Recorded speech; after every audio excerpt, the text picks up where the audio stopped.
తప్పు చేస్తే ఎంతటి వారైనా చట్టం నుంచి తప్పించుకోలేరన్నారు ఏపీ హోంమంత్రి అనిత. సమాజంలో విద్వేషాలు రెచ్చగొట్టేలా మాట్లాడే వారిని ఎట్టి పరిస్థితుల్లో సహించబోమని హెచ్చరించారు.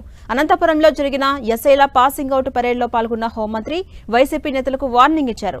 రెడ్ బుక్ ప్రకారం తాము ముందుకెళ్తే వైసీపీ నేతలు ఎవరూ రోడ్లపై తిరగలేరన్నారు.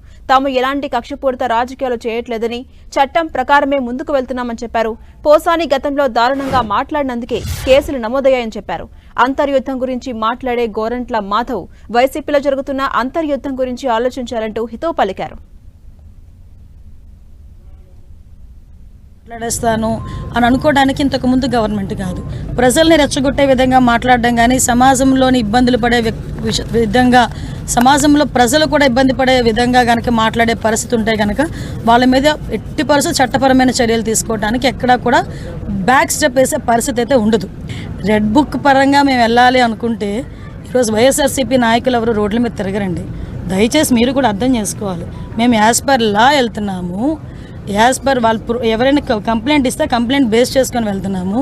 పోసాని గారి మీద సుమారుగా 17 కేసులు, దగ్గర 17 కేసులు, రాష్ట్రం మొత్తం మీద 17 కేసులు ఫైల్ అయి ఉన్నాయి.